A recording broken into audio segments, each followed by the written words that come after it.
Good morning friends. आज के अनेक दिन पर आबार एक सानडे राइडे बेरिए पड़ेছি। आज के मेदिनीपुर एवं बाँकुड़ार किछु जायगा घुरबो एवं तोमादेरो देखाबो घुरे। ताहले चलो लेट्स गो।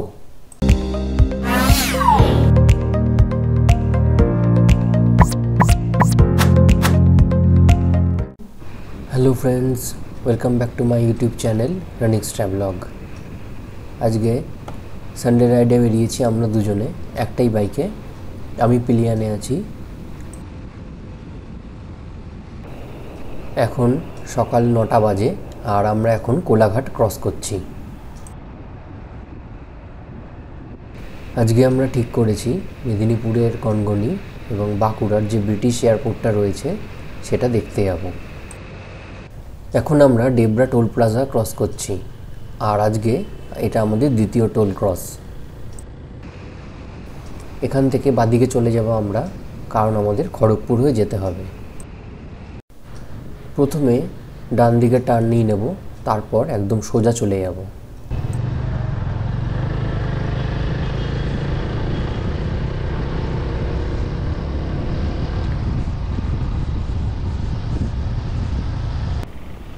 আমার যতদূর মনে হচ্ছে এটা কংসাবতী ড্যাম। আমি ঠিক শিওর নই, তোমরা যদি জানো কমেন্ট করে জানিও।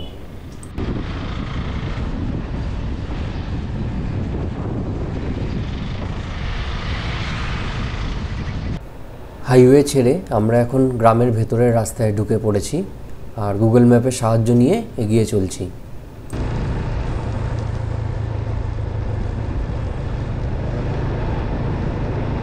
গনগনি যাওয়ার আগে আমরা ঠিক করলাম পাথরা নামে যে গ্রামটা আছে সেটা একবার ঘুরে দেখব, যেটাকে ভিলেজ অফ টেম্পলও বলা হয়। ম্যাপের সাহায্য নিয়ে অনেক ঘুরে অবশেষে আমরা এই গ্রামে এসে পৌঁছালাম।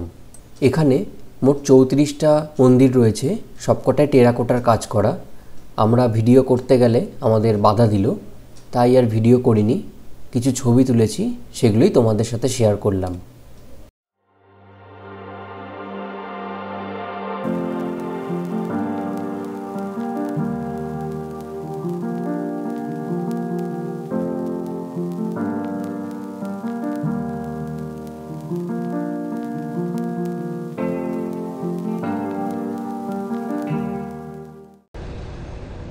পাথরায় সব পুরনো দিনের মন্দির দেখার পর এবার আমরা চললাম গনগনির উদ্দেশ্যে। গনগনি যাওয়ার পথে এই আড়াবাড়ি ফরেস্টের মধ্যে দিয়ে আমরা যাচ্ছিলাম, তাই এই সুন্দর জায়গায় একটু দাঁড়িয়ে ছবি তুলে নিলাম।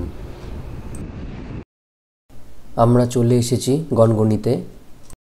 মেন রোড থেকে গনগনি যাওয়ার অনেক কটা রাস্তা আছে, একটু ম্যাপ দেখে নিলে ভালো হয়, না হলে অনেকটা ঘুরপথে আসতে হতে পারে। এখান থেকে শিলাবতী নদীটি দেখা যাচ্ছে আর এই নদীর পাশেই অবস্থিত গনগনি। সিঁড়ি দিয়ে বেশ অনেকটা নিচেই নামতে হয়। সিঁড়ি থেকে নেবেই জাস্ট ভিউটা তোমাদের সাথে শেয়ার করলাম, যাতে বোঝা যায় ওপর থেকে কতটা নিচে নামতে হয়। হাওয়া ও শিলাবতী নদীর জল এই দুইয়ের ক্ষয়কাজের ফলেই এই ধরনের স্ট্রাকচার তৈরি হয়েছে।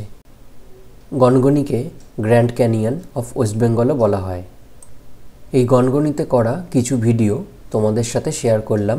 কেমন লাগলো কমেন্ট করে জানিও, আর ভালো লাগলে একটা লাইক অবশ্যই করো।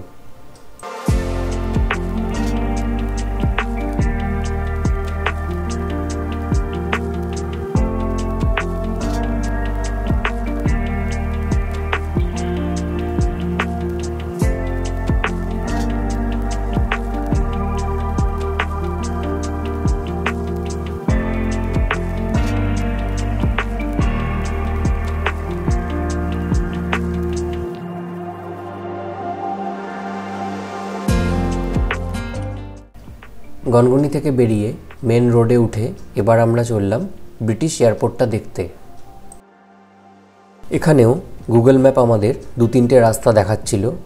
যাই হোক, একটা রাস্তা ঠিক করে আমরা এগিয়ে চললাম। রাস্তার অবস্থা খুব একটা ভালো নয়, দেখতেই পাচ্ছ। আর রাস্তায় ঢোকার আগে দেখলাম বোর্ড রয়েছে, এখানে হাতি বের হয়। যাওয়ার পথে একটা ওয়াচ টাওয়ার দেখতে পেলাম, তাই এর ওপর উঠে একটু ভিউটা দেখার চেষ্টা করছিলাম।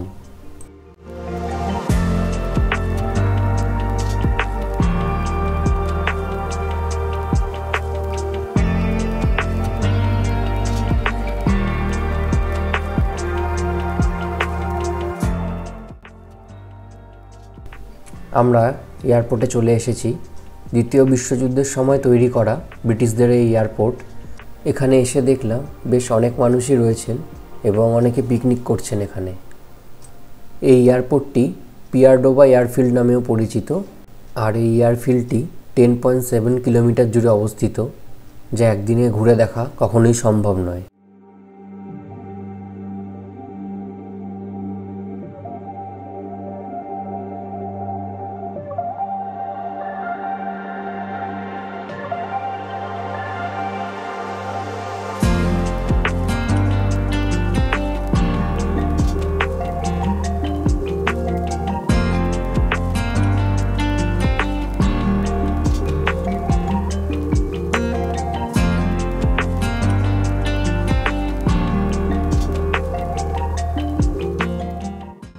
আমরা আবার ভেতরের রাস্তা ধরে মেন রোডের দিকে চললাম, তবে এবার অন্য রাস্তাটা ধরলাম।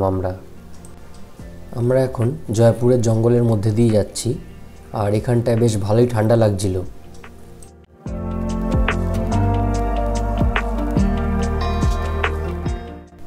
এখন 4টে বাজে, আর আমরা লাঞ্চ সেরে ফাইনালি বাড়ির উদ্দেশ্যে রওনা দিলাম।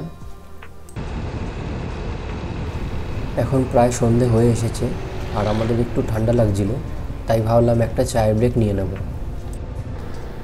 চায়ের ব্রেক নিয়ে আমরা বাড়ির দিকে চললাম। আর রাতের অন্ধকারে কোনো ভিডিও করা হয়নি।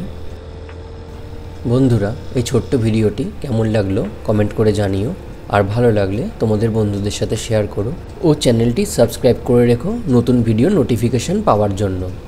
আবার দেখা হবে নতুন কোনো ভিডিও নিয়ে, ততদিন সাথে থেকো।